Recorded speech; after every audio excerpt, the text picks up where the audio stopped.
जय हिंद दोस्तों, आप सभी का बहुत बहुत स्वागत है आपके अपने YouTube चैनल में। आज का टॉपिक है हमारा कृषि एग्रीकल्चर। इसमें हम पार्ट 1 आपका कर चुके थे। कल की क्लास में मैंने आपको पार्ट 1 पढ़ा दिया था, जिसमें हमने रबी फसल, खरीफ फसल, ज़ैद फसल, मिक्स्ड एग्रीकल्चर क्या होता है, कॉन्ट्रैक्ट फार्मिंग, ग्रीन गोल्ड और चावल की कृषि, करनाल बेल्ट, महत्वपूर्ण जो क्रांति कृषि से संबंधित है उसके बारे में पढ़ा था। इसके साथ ही साथ हमने ग्रीन रेवोल्यूशन के बारे में पढ़ा था और हमने ये भी पढ़ा था कि जो प्रमुख कृषि संगठन हैं इनके मुख्यालय कहाँ पे हैं, कृषि बोर्ड का मुख्यालय कहाँ पे है। तो आज की क्लास में हम आगे कंटिन्यू करते हैं। तो ये आपका पार्ट 2 है। तो चलिए क्लास को शुरू करते हैं। भारत में झूम कृषि के प्रकार, भारत में जो झूम खेती होती है उसके प्रकार के बारे में हम पढ़ते हैं। और यहाँ पे आपका क्षेत्र दिया हुआ है, यहाँ पे उसके प्रकार दिए गए हैं।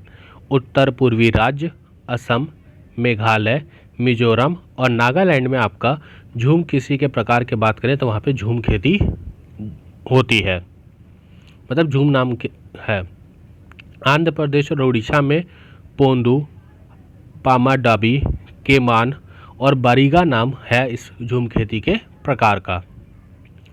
पश्चिमी घाट की अगर हम बात करें तो वहाँ पे कुमारी नाम से झूम खेती की जाती है। केरल, मतलब झूम खेती तो हर जगह होती है लेकिन किस नाम से कहाँ बोला जाता है वो बता रहा हूँ मैं। केरल में आपका पोनम और पोणम, मध्य प्रदेश और छत्तीसगढ़ में बीबर, दहिया, मसान, पेडा और बीरा, दक्षिण पूर्व राजस्थान में वालरा, मणिपुर में पामलू, हिमालय क्षेत्र में खील, झारखंड में कुरुल या कुरवा, छत्तीसगढ़ या बस्तर जिले में दीपा, अंडमान निकोबार द्वीप समूह में भी दीपा। बराक घाटी, बराक वैली की सर्वाधिक महत्वपूर्ण फसल कौन सी है? तो बराक घाटी की सर्वाधिक और महत्वपूर्ण फसल गन्ना है। भारत के किस राज्य को मसालों का बगीचा, स्पाइस गार्डन ऑफ इंडिया कहा जाता है? केरल को। लौंग पुष्पकली से प्राप्त होती है जिसकी सर्वाधिक खेती केरल में की जाती है। तो जो लौंग होता है ना वह पुष्पकली से प्राप्त होता है और इसकी सर्वाधिक खेती केरल में की जाती है। भारत में काला सोना, ब्लैक गोल्ड के रूप में कौन सा मसाला है? तो काली मिर्च। काली मिर्च को हम ब्लैक गोल्ड कहते हैं। भारत का सर्वाधिक काजू उत्पादक राज्य कौन सा है? महाराष्ट्र। महाराष्ट्र में सबसे ज़्यादा काजू का उत्पादन होता है। शक्तिमान 1, शक्तिमान 2 किस फसल की आनुवंशिक जेनेटिक परिवर्तित रूप है? तो मक्का की। शक्तिमान 1, शक्तिमान 2 ये किसकी फसल की आनुवंशिक प्रवृत्ति है? तो ये मक्का की। वाणिज्य कमर्शियल स्तर पर केसर, सैफरॉन का उत्पादन किस राज्य में होता है? तो जम्मू एंड कश्मीर राज्य में। चाय की खेती के लिए पहाड़ी ढाल क्षेत्र वार्षिक वर्षा 200 सेंटीमीटर से अधिक और 24 डिग्री सेल्सियस से लेकर 30 डिग्री सेल्सियस तापमान उपयुक्त माना जाता है। तो चाय की खेती पहाड़ी ढाल वाले क्षेत्रों में की जाती है। वार्षिक वर्षा वहाँ पे 200 सेंटीमीटर से अधिक होना चाहिए और जो टेम्परेचर है वह 24 डिग्री सेल्सियस से लेकर 30 डिग्री सेल्सियस के बीच में सही माना जाता है। प्रोसेसिंग हेतु आलू की सबसे अच्छी किस्म कौन सी है? तो कुफरी चिप्सोना 2। कुफरी चिप्सोना 2 प्रोसेसिंग हेतु आलू की सबसे अच्छी किस्म है। ललित किस फसल की उन्नत किस्म है? तो अमरूद की। ललित अमरूद की उन्नत किस्म है। आगे बात करते हैं।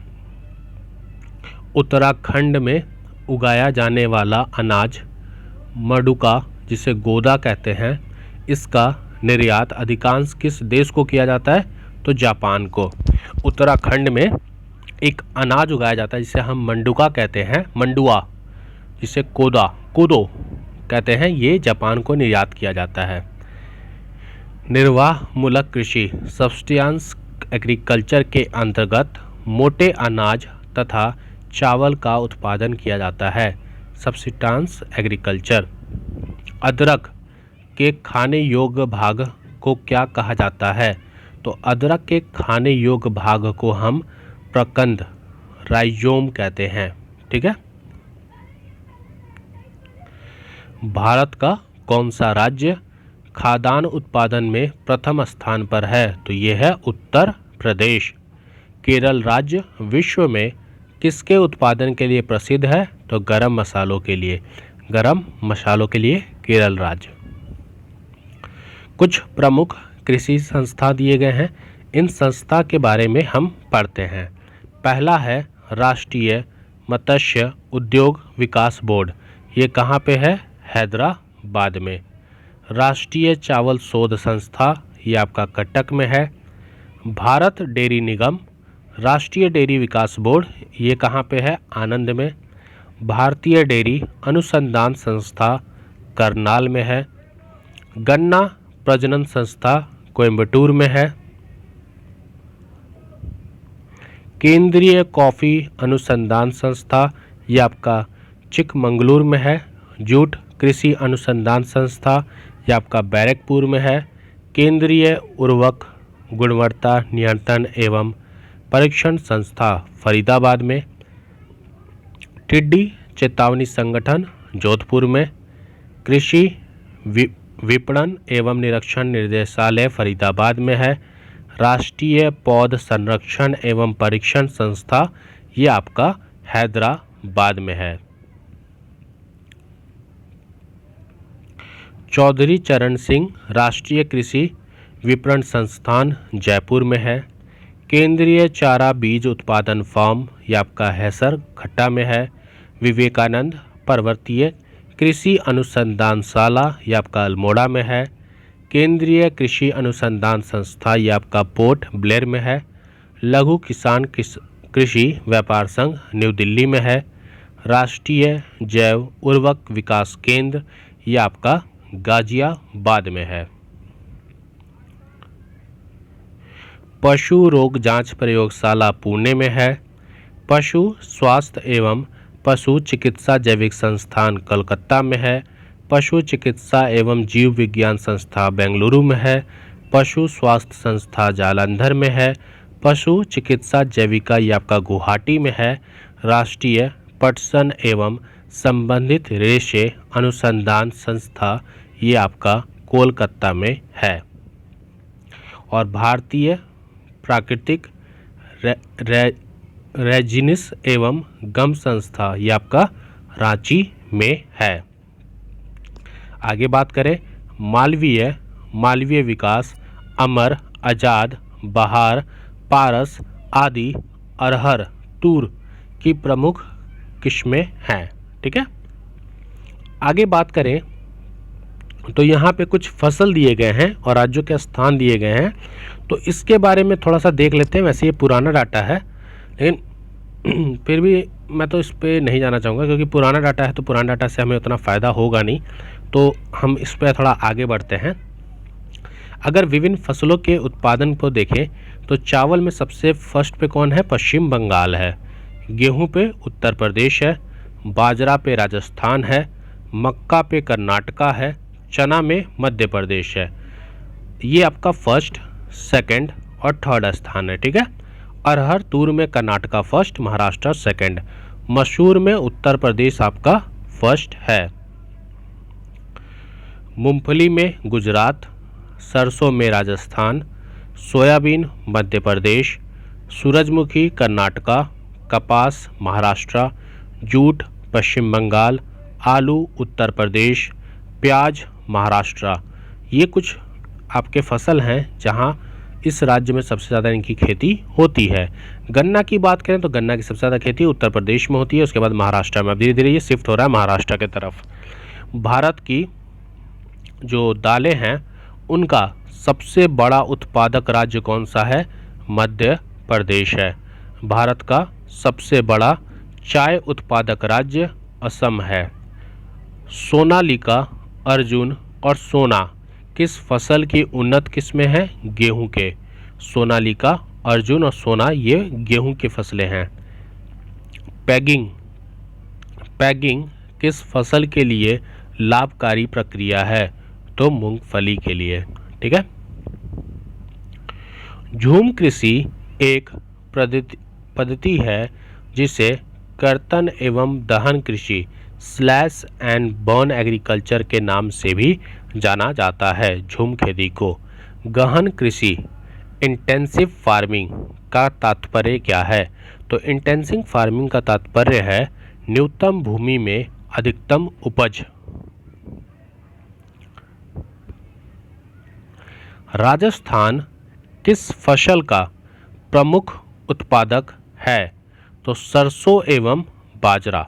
सरसों एवं बाजरा का राजस्थान प्रमुख उत्पादक है। भारत के कर्नाटक राज्य में सर्वाधिक कॉफ़ी उत्पादन किया जाता है और केरल तथा तमिलनाडु का स्थान है। तो कर्नाटक के बाद केरल, फिर तमिलनाडु कॉफ़ी के मामले में। भारत में तिलहन का सबसे बड़ा उत्पादक राज्य आपका मध्य प्रदेश है। तिलहन का। उगठा रोग, उगठा रोग से कौन सी फसल प्रभावित होती है? चना। चना उगठा रोग से प्रभावित होती है। भारत में जूट की सर्वाधिक खेती किस राज्य में की जाती है? तो पश्चिम बंगाल में। भारत का सबसे बड़ा कपास उत्पादक राज्य कौन सा है?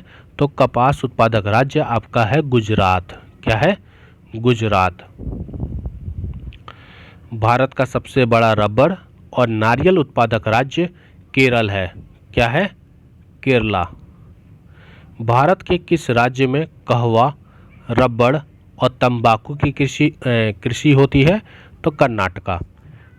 कहवा, रबड़ और तंबाकू की कृषि कर्नाटका राज्य में होती है। भारत में तंबाकू का सर्वाधिक उत्पादन करने वाला राज्य आंध्र प्रदेश है। तंबाकू का सबसे ज़्यादा उत्पादन करने वाला राज्य आंध्र प्रदेश है। पौधे उगाने के साथ साथ मछली पालन करना किस कृषि के अंतर्गत आता है? तो इसे हम एक्वापॉनिक कृषि, एक्वापॉनिक एग्रीकल्चर कहते हैं, जहां पर पौधे लगाने के साथ साथ मछली पालन की प्रक्रिया भी होती है। भारतीय चाय बोर्ड का जो मुख्यालय है वो कहाँ पे है? तो वह कलकत्ता में है। ठीक है, कोलकाता में। भारत में 4 गन्ना उत्पादक राज्य घटते क्रम से, तो सबसे पहले उत्तर प्रदेश है, फिर आपका महाराष्ट्र है, फिर कर्नाटका है, फिर तमिलनाडु है। किन 2 फसलों के उत्पादन में उत्तर प्रदेश का पहला स्थान आता है? तो उत्तर प्रदेश गेहूं, ग फॉर गेहूं, ग फॉर गन्ना। गेहूं और गन्ना में उत्तर प्रदेश नंबर 1 आता है। गन्ना में थोड़ा पीछे हो रहा है।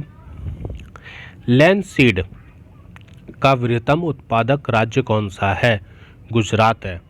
सदाबहार क्रांति किस चीज़ से संबंधित है? तो सदाबहार क्रांति जैविक कृषि को प्रोत्साहित करने और उत्पादन को बढ़ाने के लिए सदाबहार क्रांति संबंधित है। भारत में चीनी के प्रथम 3 अग्रणी उत्पादक वाले राज्य कौन से हैं? तो वही होंगे उत्तर प्रदेश, महाराष्ट्र और कर्नाटका। सर्वाधिक रेशम उत्पादन करने वाला राज्य आपका कर्नाटका है। भारत का कौन सा राज्य कपास, नमक, मूंगफली के उत्पादन में प्रथम स्थान है? तो ये कौन सा है? गुजरात। तो याद रखिएगा, सबसे ज़्यादा आपका रेशम उत्पादन करने वाला राज्य कर्नाटका और कपास, नमक और मूंगफली के उत्पादन में पहला स्थान गुजरात का है। राष्ट्रीय बागवानी बोर्ड की स्थापना वर्ष 1984 में हुई थी। सुनहरा रेशा क्रांति, सुनहरा रेशा क्रांति का संबंध जूट उत्पादन से है तथा जूट को भारत का स्वर्णिम तंतु मतलब गोल्डन फाइबर ऑफ इंडिया कहा जाता है। तो गोल्डन फाइबर ऑफ इंडिया किसे कहा जाता है? जूट को। क्लियर? तो हमारा ये जो टॉपिक था जिसका पार्ट 2 था कृषि का, ये पूरी तरीके से कंप्लीट हो गया। तो आप सभी को बता देना चाहता हूँ, आप मेरे चैनल पे जाइए, वहाँ पे प्लेलिस्ट बना हुआ है। प्लेलिस्ट में आप सर्च कीजिएगा एनसीईआरटी सार संग्रह, एनसीईआरटी सार संग्रह। उसमें आपके क्लासेस सबसे पहले आपको पॉलिटी, फिर आपको मॉडर्न हिस्ट्री, इकोनॉमिक्स और जियोग्राफी सबके क्लासेस मिल जाएंगे। तो आप सारे क्लासेस का आनंद लीजिए, फ़ायदा उठाइए, थ्योरी को यहाँ से पढ़ लीजिए। प्रैक्टिस सेट आप जाके मेरी जो दूसरी क्लासेस होती हैं एनसीईआरटी प्रैक्टिस सेट, जिसमें मैंने क्लासेस 6 to 12, मैं बता देना चाहता हूँ, classes 6 to 12 NCERT practice set करवाता हूँ। पॉलिटी पूरी तरीके से ख़त्म, हिस्ट्री क्लास 10th तक ख़त्म हो चुका है, 11-12 स्टार्ट होगा। तो ये भी आप फॉलो कीजिएगा, ठीक है। वीडियो अच्छा लगा तो लाइक एंड शेयर करें, चैनल को सब्सक्राइब कर लें। मिलते हैं अपने नए वीडियो में। जय हिंद, जय भारत।